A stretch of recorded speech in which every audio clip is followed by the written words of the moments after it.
Hello everyone, welcome back to my YouTube channel. তো আজ আমি আপনাদের সামনে নিয়ে এসেছি একটা নতুন এবং খুব সুন্দর রেসিপি, যার নাম হলো ব্রেড পকোড়া। তো আজ পর্যন্ত আপনারা কোথাও না কোথাও থেকে তো ব্রেড পকোড়া অবশ্যই কিনে খেয়েছেন, কিন্তু এটা ঘরে বানানো যে ঠিক কতটাই সহজ সেটাই আজ আমি আপনাদের সঙ্গে শেয়ার করব। তো যদি রেসিপিটা আপনাদের ভালো লাগে তাহলে ভিডিওটাকে অবশ্যই একটা লাইক করবেন, আর চ্যানেলে প্রথমবার আসলে চ্যানেলটাকে সাবস্ক্রাইব করে পাশে থাকা বেল আইকনটাকেও বাজিয়ে দেবেন। তো চলুন শুরু করা যাক। তো এই রেসিপিটা তৈরি করার জন্য আমরা নিয়ে নিয়েছি ব্রেড, কিছু টোস্টের গুঁড়ো, কিছু গুঁড়ো মশলা এবং কিছু ভেজিটেবলস। তো সর্বপ্রথম আমি গাজর এবং শসাটাকে ব্রাইট করে নেব।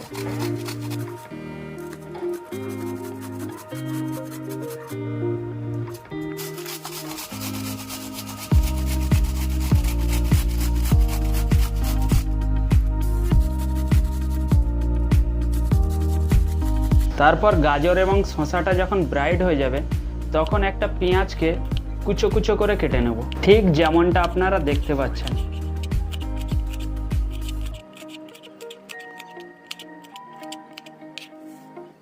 তারপর পেঁয়াজটা কাটা হয়ে গেলে ঠিক একই পদ্ধতিতে লঙ্কাগুলোকে কুচো কুচো করে কেটে নেব।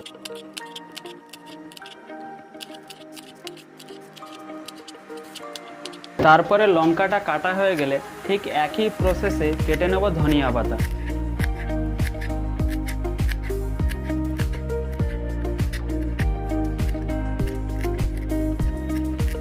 এবং অবশেষে একটা আলুকে পিস পিস করে কেটে নেব। তো ফাইনালি আপনারা দেখতে পাচ্ছেন সমস্ত ভেজিটেবলসগুলোকে কুচো কুচো করে কাটা হয়ে গেছে। তারপর আলুগুলোকে সেদ্ধ করে নেওয়ার জন্য দিয়ে দেবো একটা প্রেসার কুকারে পরিমাণ মতো জল এবং তাতে দিয়ে দেবো পরিমাণ মতো লবণ।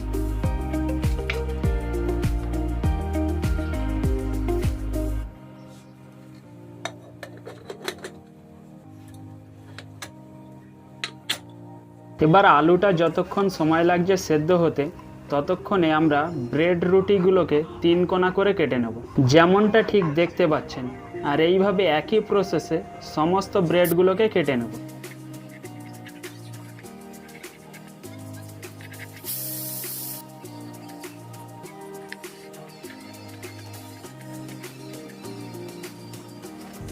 ব্রেডগুলো কাটা হয়ে গেলে তারপরে একটা পাত্রে নিয়ে নেব 2 কাপ ময়দা, পরিমাণ মতো লবণ, 1 চা চামচ হলুদ পাউডার, 1 চা চামচ ব্ল্যাক পেপার পাউডার এবং 1 চা চামচ লঙ্কা পাউডার। এবার এগুলোকে খুব ভালোভাবে মিশিয়ে নেব। আর সমস্ত মশলা বেসনের সঙ্গে মিশে গেলে তাতে অল্প পরিমাণ জল দিয়ে এটাকে একটা গ্রেভি টাইপের বানিয়ে নেব।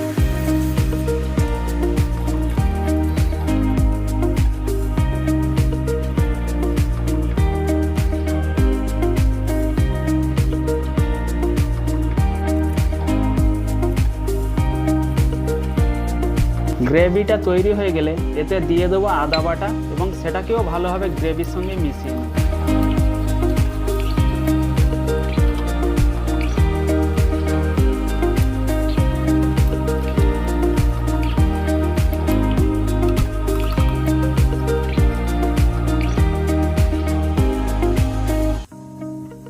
এবার প্রেসার কুকারটা নামিয়ে আমরা দেখে নেব যে আলুটা সেদ্ধ হয়েছে কিনা।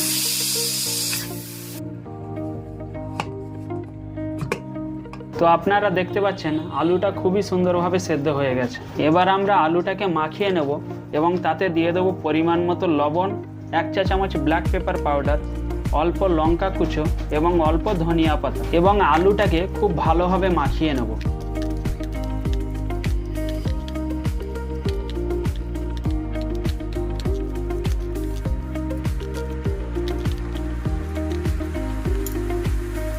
আলুটা মাখানো হয়ে গেলে আলুটা দিয়ে দেবো কেটে রাখা ব্রেডের ওপরে এবং ওপর থেকে আরেক টুকরো ব্রেড চাপিয়ে দেবো, ঠিক স্যান্ডউইচের মতো।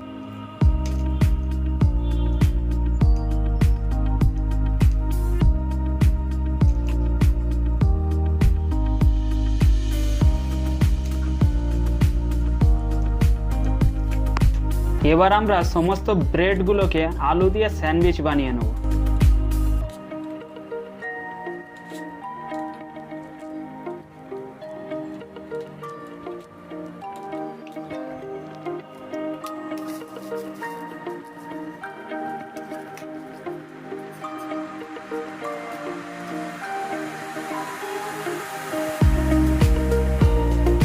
যখন সমস্ত ব্রেড স্যান্ডউইচ তৈরি হয়ে যাবে তখন একটা কড়াইতে দিয়ে দেবো রিফাইন তেল।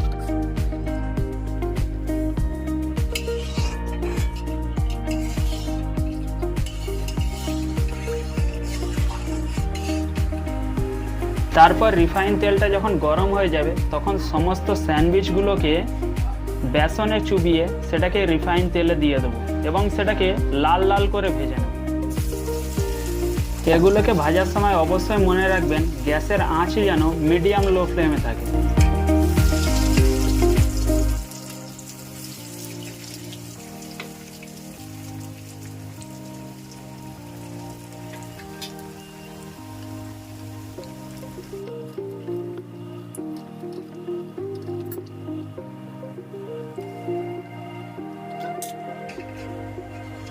তো ফাইনালি আপনারা দেখতে পাচ্ছেন এটা খুব সুন্দরভাবে ভাজা হয়ে গেছে এবং এটা হালকা লালচে কালারে হয়ে গেছে।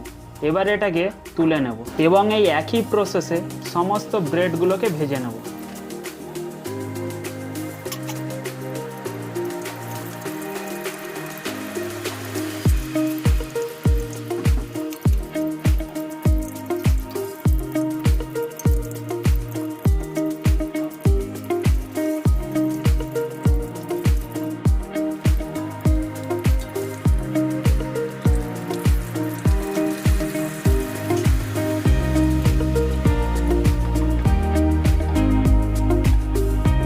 তো ফাইনালি আমাদের সমস্ত ব্রেড পকোড়াগুলো ভাজা হয়ে গেছে।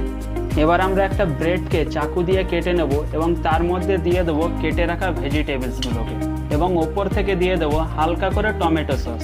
তো আপনারা যদি এই রেসিপিটাকে সেম পদ্ধতিতে ফলো করেন তো দেখবেন ব্রেড চপ বানানো ঘরে কতটা সহজ হয়ে গেছে। তো রেসিপিটা যদি আপনাদের ভালো লাগে তাহলে ভিডিওটাকে অবশ্যই একটা লাইক করবেন আর চ্যানেলে প্রথমবার আসলে চ্যানেলটাকে সাবস্ক্রাইব করে পাশে থাকা বেল আইকনটাকেও বাজিয়ে দেবেন আর কমেন্ট করে অবশ্যই জানাবেন যে এই রেসিপিটা ঘরে কবে ট্রাই করছেন। তো দেখা হচ্ছে আপনাদের সঙ্গে আরও কোনো একটা নতুন রেসিপি নিয়ে। ততক্ষণের জন্য ভালো থাকবেন, সুস্থ থাকবেন।